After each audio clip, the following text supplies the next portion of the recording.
Berapakah harga sebuah wilayah seluas 4.322 km persegi? Kira-kira 400.000 orang tewas dan terluka. Angka tersebut mencerminkan total wilayah yang direbut Rusia sepanjang tahun 2025 dan kerugian manusia yang diderita hanya dalam tahun itu saja. Dengan kata lain, untuk setiap kilometer persegi yang direbut, Rusia membayar harga hampir 100 orang tewas atau terluka untuk wilayah yang kurang dari 1% dari wilayah Ukraina sebelum perang. Sejak awal perang, diperkirakan 1,2 hingga 1,5 juta warga Federasi Rusia bersama dengan tentara bayaran yang dikontrak telah tewas atau terluka di Steva, Ukraina. Peta seperti ini membantu kita memahami skala sebenarnya dari wilayah yang diperebutkan dalam perang ini. Peta ini juga menunjukkan betapa mahalnya biaya untuk merebut bahkan 1 kilometer pun dari tangan para pembela dan betapa parahnya perpecahan yang dialami pasukan yang diarahkan dari Kremlin dalam posisi tersebut. Jika dilihat dari sudut pandang waktu, kita sekarang telah melewati hari ke-1400 perang. Dalam penafsiran sejarah yang selektif, Rusia dengan mudah mengabaikan kolaborasi mereka dengan Nazi Jerman. Bagi Rusia, Perang Dunia Kedua dimulai pada 22 Juni 1941 ketika Reich ketiga melancarkan operasi Barbarossa melawan Uni Soviet. Namun 1.400 hari kemudian, buku teks Rusia dengan bangga menyatakan unit-unit Soviet pertama sudah berada di pinggiran Berlin. Sebaliknya, hampir 4 tahun setelah 24 Februari 2022, pasukan Rusia hampir sama jauhnya dari Kiev seperti 1.400 hari yang lalu. Hal ini menggarisbawahi kebenaran mendasar. Meskipun Rusia telah memegang inisiatif operasional selama 2 tahun terakhir, mereka masih jauh dari mencapai tujuan paling mendasar dari perang ini. Meskipun demikian, Kremlin terus bertaruh bahwa tekanan berkelanjutan pada akhirnya akan menghancurkan Ukraina, bahwa front tersebut akan runtuh seperti rumah kartu. Namun, meskipun posisi para pembela tidak dapat dipungkiri telah memburuk, fakta-fakta empiris tidak mendukung tesis ini. Terlebih lagi karena tahun 2025 meskipun memang merupakan tahun tersulit bagi Ukraina, juga menandai awal peningkatan tajam biaya perang bagi Federasi Rusia yang sebagian didorong oleh kampanye serangan jarak jauh yang berkelanjutan. Sebuah kampanye yang perlu dicatat belum mereda. Akankah tahun 2026 akhirnya membawa perdamaian yang telah lama ditunggu-tunggu? Mari kita telaah hal ini.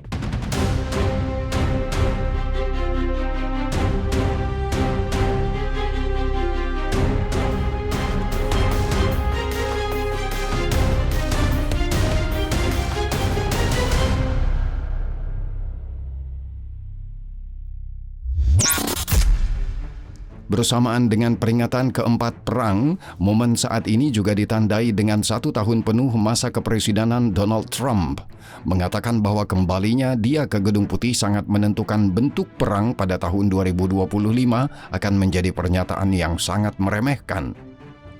Pada tanggal 30 Desember, The New York Times menerbitkan sebuah artikel investigasi karya Adam Entous, sebuah teks yang dapat digambarkan sebagai kronik pemisahan antara Ukraina dan Amerika.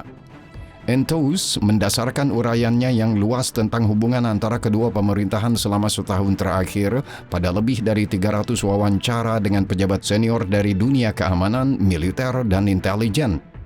Setiap dari mereka bersikeras untuk tidak disebutkan namanya karena takut akan pembalasan dari Donald Trump. Artikel ini membawa pembaca ke balik layar keretakan yang semakin melebar, mengungkap jalinan gesekan di belakang panggung dan perombakan internal. Di era informasi yang serba ada, evolusi hubungan di sepanjang garis Trump, Volodymyr Zelensky terlihat jelas bagi siapapun yang memperhatikan. Namun, yang dilakukan Entous adalah mensistematiskan perkembangan ini, menempatkannya dalam kerangka analitis yang koheren.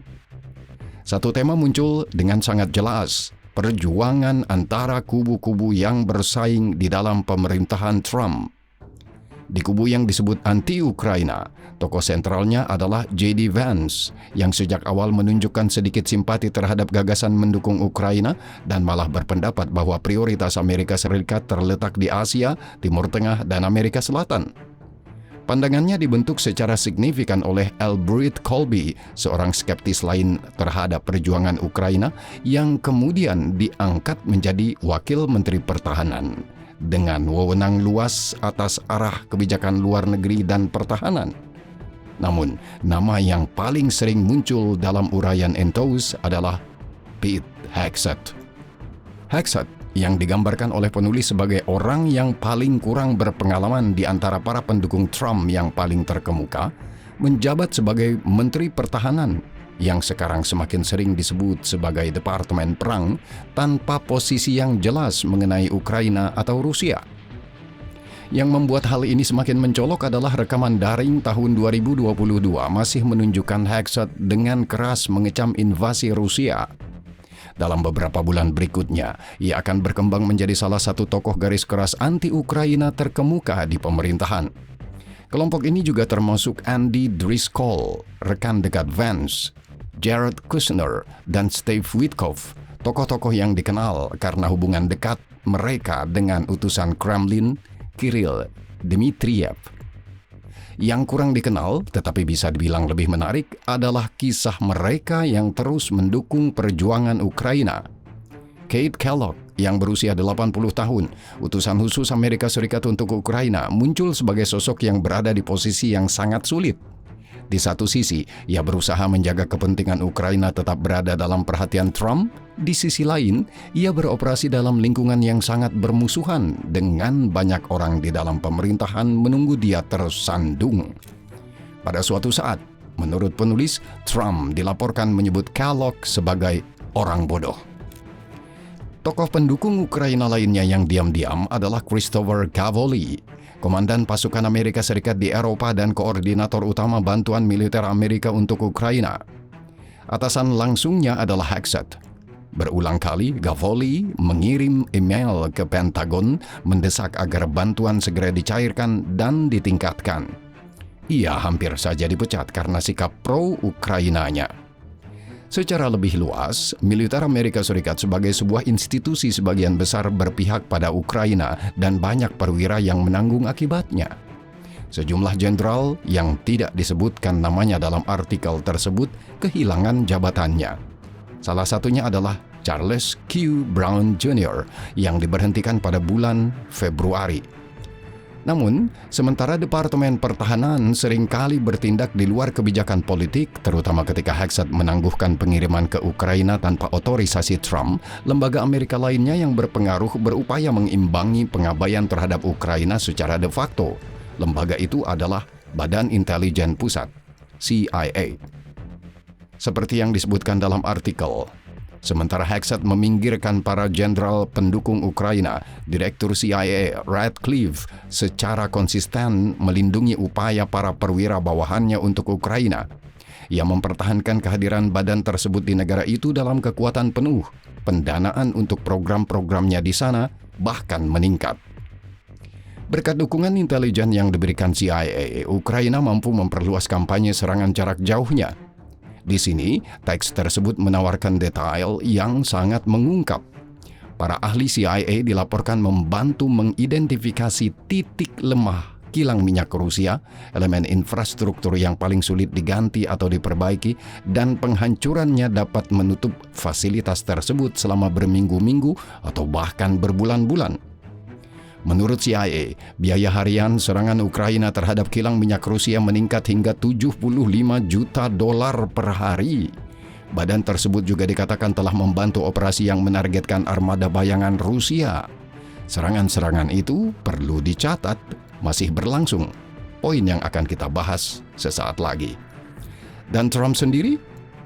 Mereka yang familiar dengan subjek ini tidak akan terkejut dengan sumber-sumber yang menggambarkan pandangan dunia mantan presiden itu dengan terus terang.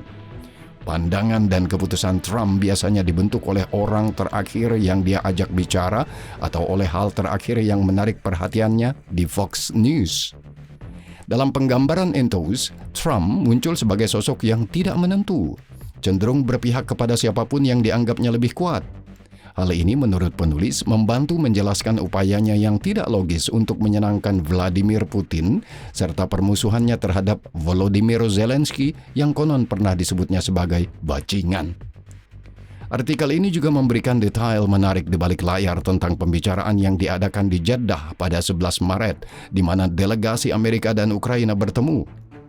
Selama diskusi tersebut, Marco Rubio, Menteri Luar Negeri Amerika Serikat, dilaporkan meminta pihak Ukraina untuk menetapkan garis merah absolut mereka. Mike Waltz, yang saat itu menjabat sebagai penasihat keamanan nasional, kemudian memberikan stabilo biru kepada Rustem Umerov, menggeser peta Ukraina di atas meja dan berkata kepadanya, "Mulailah menggambar." Umerov, yang saat ini menjabat sebagai Menteri Pertahanan Ukraina, pertama-tama menelusuri perbatasan utara Ukraina dengan Rusia, lalu menggambar garis melintasi wilayah Ukraina di sepanjang garis kontak Marat, memotong wilayah Kharkiv, Luhansk, Donetsk, Zaporizhia, dan Kherson. Saat melewati Zaporizhia, ia menandai pembangkit listrik tenaga nuklir sebagai wilayah Ukraina. Di wilayah Kherson, ia memperpanjang garis tersebut hingga mencakup semenanjung Kinburn sebagai bagian dari Ukraina. Ia berpendapat bahwa kontrol atas wilayah ini akan memastikan akses tanpa hambatan bagi kapal-kapal Ukraina ke Mykolaiv. Ini kemungkinan merupakan pengakuan eksplisit pertama tentang kesediaan untuk menyerahkan wilayah. Seorang pejabat Amerika mengenang, untuk pertama kalinya Zelensky melalui orang-orangnya mengatakan, demi mencapai perdamaian, saya bersedia menyerahkan 20% wilayah negara saya. Demikianlah isi teks tersebut. Prospek perdamaian yang cepat telah membayangi konflik ini sejak awal pelantikan Donald Trump dan bahkan lebih awal lagi selama kampanye presiden berusia 79 tahun itu sendiri. Seperti yang dicatat Enthos, Trump berjanji setidaknya 83 kali untuk mengakhiri perang dalam satu hari. Dia tidak melakukannya dalam satu hari dan menurut semua indikasi dia juga tidak akan melakukannya dalam 1 tahun. Trump ingin mengukuhkan tempatnya dalam sejarah sebagai orang yang menghentikan konflik bersenjata terbesar di Eropa sejak Perang Dunia Kedua. Sebuah prestasi yang ia harapkan akan berujung pada hadiah Nobel Perdamaian. Namun, rencana perdamaian berturut-turut terus berakhir dengan obrolan semi-diplomatik yang justru merupakan hasil yang diinginkan Moskow. Rusia tidak tertarik untuk mengakhiri perang ini, dan begitulah sandiwara ini terus berlanjut. Dan jika pertunjukan ini berlanjut, warga Ukraina tidak berniat untuk tetap menjadi aktor pasif. Kampanye serangan terhadap Rusia terus berlanjut dan terus berkembang. Ledakan terdengar dengan frekuensi yang semakin meningkat di dalam Moskow sendiri. Menurut data yang dirilis oleh Kementerian Pertahanan Rusia, Ukraina setidaknya hingga 5 Januari menyerang Moskow setiap hari sepanjang tahun 2026. Pada hari Minggu 4 Januari saja, pertahanan udara Rusia dilaporkan menghancurkan 57 drone di atas Moskow dan 437 di seluruh Federasi Rusia. Apakah ini berarti Kiev mengurangi aksi mogok terhadap kilang minyak? Justru sebaliknya. Meskipun bulan Desember menunjukkan sedikit penurunan serangan Ukraina terhadap kilang minyak Rusia jika dilihat secara terpisah, jika seluruh spektrum operasi dipertimbangkan, serangan besar terhadap kilang minyak, infrastruktur maritim, kapal tanker, dan jaringan pipa, Desember sebenarnya merupakan bulan rekor. Menurut data yang dikumpulkan oleh Bloomberg, setidaknya ada 24 serangan semacam itu hanya pada bulan Desember. Kilang minyak yang terkena serangan termasuk yang berada di Ryazan, Volgograd, Tuapse, Syzran, Slavyansk, dan Novosahtinsk yang terakhir dilaporkan terpaksa ditutup. Konsekuensinya terlihat dalam keuangan publik Rusia. Akibat pemogokan di Ukraina, pendapatan anggaran Rusia dari produk minyak bumi turun sekitar 1/3 dibandingkan tahun sebelumnya, mencerminkan perkiraan kapasitas kilang yang dinonaktifkan.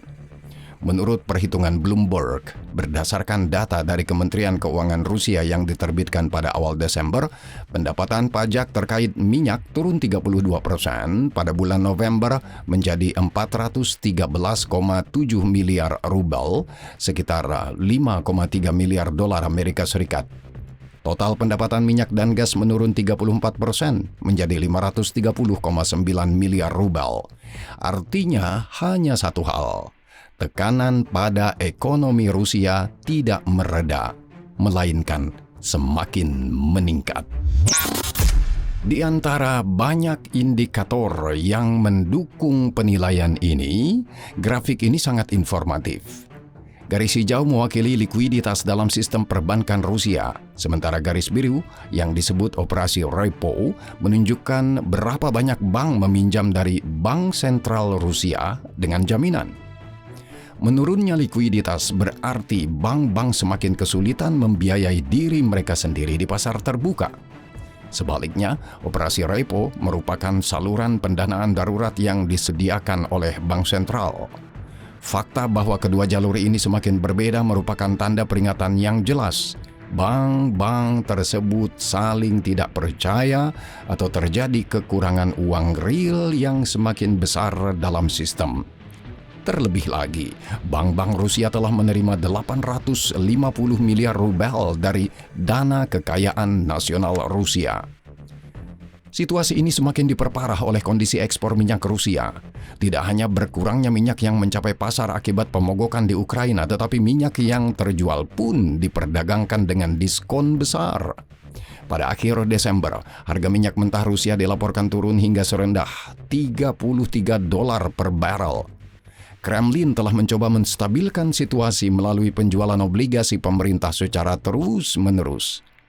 Meskipun demikian, jumlah uang bebas yang beredar dalam perekonomian terus menyusut. Sementara warga Rusia menarik uang tunai dalam jumlah yang semakin besar dari ATM. Konsumsi domestik terus menurun dan dalam nilai real setelah memperhitungkan inflasi, konsumsi domestik telah menjadi negatif. Dampaknya dirasakan di hampir semua sektor industri. Evgeny Izbrin yang memantau dengan cermat kondisi ekonomi Rusia melaporkan bahwa negara tersebut sedang mengalami kondisi keruntuhan industri secara umum. Pompa minus 38% dibandingkan tahun sebelumnya. Mobil penumpang minus 34%, traktor minus 61%, gerbong kereta api minus 44%. Kesimpulannya tetap konsisten dengan apa yang kami kemukakan 6 bulan lalu. Rusia dan ekonominya sedang mengalami proses degradasi internal yang tidak terkendali. Yang masih belum diketahui adalah ambang batas kritis, momen di mana seluruh struktur tersebut runtuh sepenuhnya atau menjadi sangat tidak berfungsi. Rekayasa keuangan, rezim ekonomi masa perang, dan yang terpenting penerimaan publik semuanya membantu menjelaskan mengapa meskipun menghadapi tekanan ekonomi yang sangat besar, Kremlin percaya bahwa mereka masih dapat mengarahkan negara itu menuju kemenangan total atas Ukraina, terutama jika Eropa dan Amerika Serikat mengurangi keterlibatan mereka. Ini adalah strategi masa perang sepenuhnya yang menundukkan setiap aspek fungsi negara pada satu tujuan tunggal, keberhasilan militer. Jika Rusia bersiap untuk perang gesekan yang panjang melawan Ukraina, maka Ukraina pada gilirannya bersiap untuk perjuangan panjang demi kelangsungan hidup. Ekonominya, jika dibiarkan mengurus dirinya sendiri, tidak akan mampu menahan tantangan sebesar ini. Itulah mengapa Kiev sangat bergantung pada bantuan keuangan eksternal. Fakta ini menjadi semakin penting mengingat bahwa sejak Donald Trump kembali berkuasa, Eropa sendirian telah memikul beban keuangan untuk menjaga Ukraina tetap berfungsi. Eropa, terlepas dari kelesuan politiknya, memahami apa yang dipertaruhkan. Namun sekali lagi, Eropa gagal menciptakan konsensus internal yang diperlukan untuk mentransfer aset beku negara agresor, Rusia, ke Ukraina. Pada hari Jumat 19 Desember, para pemimpin Uni Eropa sepakat untuk bersama-sama meminjamkan Ukraina 90 miliar euro tanpa bunga untuk memastikan Kiev dapat terus membiayai pertahanannya melawan imperialisme Rusia. Namun, ini adalah rencana B. Meskipun telah dilakukan berbagai upaya, rencana A menggunakan aset Rusia yang dibekukan untuk tujuan ini tidak terwujud. Para pemimpin Uni Eropa telah berupaya untuk mewujudkan apa yang disebut pinjaman reparasi, tetapi proposal tersebut diblokir oleh Belgia, tempat sebagian besar aset tersebut disimpan. Brussel menuntut jaminan terhadap potensi klaim keuangan dan hukum yang dapat timbul dari langkah tersebut. Berdasarkan kesepakatan tersebut, Ukraina akan melunasi pinjaman setelah menerima ganti rugi perang. Jika tidak ada ganti rugi yang dibayarkan, aset Rusia akan tetap dibekukan. Mekanisme yang dengan sendirinya menciptakan tekanan agar setiap perjanjian perdamaian di masa depan mencakup ketentuan eksplisit tentang ganti rugi kepada Ukraina.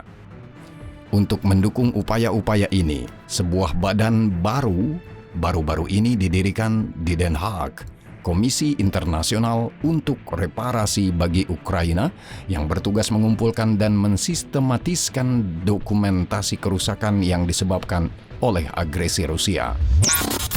Penerapan strategi jangka panjang juga terlihat dalam perombakan kabinet. Tahun baru telah membawa perubahan personel yang signifikan dalam pemerintahan Volodymyr Zelensky. Andriy Yermak, yang hingga baru-baru ini merupakan tangan kanan Zelensky sebagai kepala kantor kepresidenan, digantikan oleh Kirilo Budanov. Sosok dengan peringkat persetujuan tinggi dan dukungan publik yang kuat, serta kepala Badan Intelijen Militer Ukraina saat ini, HUR. Sementara itu, jabatan Menteri Pertahanan yang ditinggalkan oleh Denis Shmyhal yang pindah ke Departemen Energi telah diambil alih oleh Mikhailo Fedorov, mantan Wakil Perdana Menteri untuk Transformasi Digital. Sebagai seorang teknokrat muda, Fedorov adalah arsitek dari upaya digitalisasi Ukraina dan penggunaan drone di medan perang, serta penggagas proyek tentara drone. Menurut Daniel Zeligowski dari PISM, rotasi personel yang sering terjadi di Ukraina bukanlah suatu kebetulan.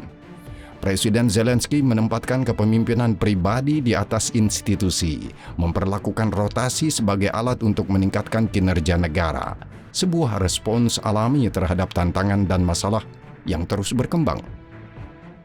Baik Budanov maupun Fedorov mempertahankan hubungan dekat dengan CIA yang terus beroperasi dengan kuat di Ukraina. Bisa dibilang lembaga besar Amerika terakhir yang melakukannya dalam skala besar.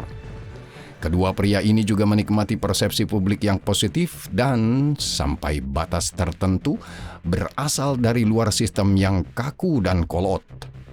Mereka masih muda, berpikiran reformis, dan mereka mewujudkan harapan, sesuatu yang diharapkan dan dituntut oleh rakyat Ukraina.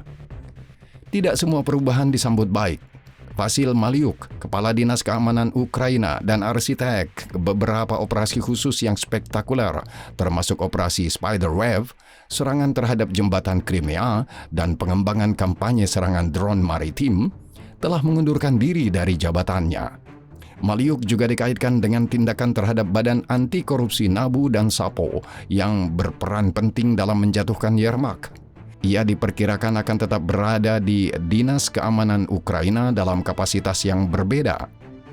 Kepala Dinas Keamanan Ukraina sementara saat ini adalah Yevhen Khmara yang sebelumnya menjabat sebagai Komandan Alpha. Selain itu, Zelensky menunjuk Chrystia Freeland, mantan Wakil Perdana Menteri Kanada, sebagai penasihat ekonomi. Terlepas dari perubahan ini, Panglima Angkatan Bersenjata Ukraina yang banyak dikritik, Oleksandr Syrskyi, tetap mempertahankan posisinya. Apakah semua ini berarti bahwa setahun dari sekarang kita masih hanya akan membicarakan tentang prospek perdamaian? Meskipun terjadi kebuntuan yang luas di garis depan dan tidak adanya kesepakatan mengenai syarat-syarat perdamaian, setiap bulan yang berlalu meningkatkan tekanan untuk mengakhiri pertempuran. Kiev siap untuk menghentikan perang segera, bahkan dengan mengorbankan wilayah yang signifikan secara de facto.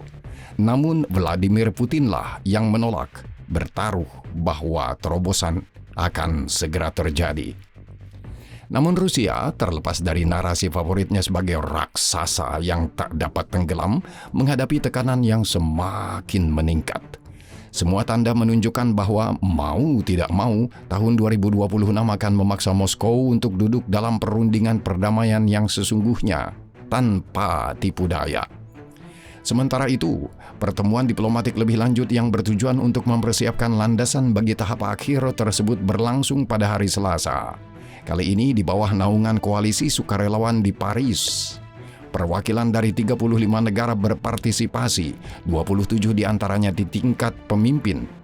Paris juga menjadi tuan rumah bagi apa yang dapat disebut sebagai duo ekspor Donald Trump, Steve Witkoff, dan Jared Kushner. Apakah pembicaraan tersebut menghasilkan terobosan? Tidak. Namun, dilaporkan bahwa pihak Eropa dan Amerika menegaskan kembali perlunya memberikan jaminan keamanan yang kuat kepada Ukraina. Sebagai bagian dari hal ini, para pemimpin mengadopsi deklarasi Paris, sebuah komitmen politik untuk memberikan jaminan tersebut. Meskipun belum menjadi perjanjian penuh, hal itu mencerminkan tekad bersama di antara anggota koalisi untuk bertindak bersama demi keamanan Ukraina. Sekali lagi, para pemimpin berbicara tentang kesiapan untuk membentuk korps internasional yang akan ditempatkan di Ukraina setelah perang. Baik Prancis maupun Inggris melalui para pemimpin mereka menyatakan kesediaan tersebut. Perlu diingat, ini adalah poin yang secara eksplisit ditentang oleh Rusia. Kremlin bersikeras bahwa pasukan semacam itu di Ukraina akan menjadi sasaran militer yang sah. Perang ini seperti timbangan apoteker, miring ke satu sisi lalu ke sisi lainnya, namun tetap berada dalam keadaan keseimbangan yang rapuh, tanpa keuntungan yang jelas bagi kubu manapun. Setahun dari sekarang, akankah kita masih membahas pemogokan baru di Kiev atau Moskow? Atau justru kita akan bertanya, apakah perdamaian baru benar-benar dan secara berkelanjutan melindungi arsitektur keamanan Ukraina dan Eropa secara keseluruhan?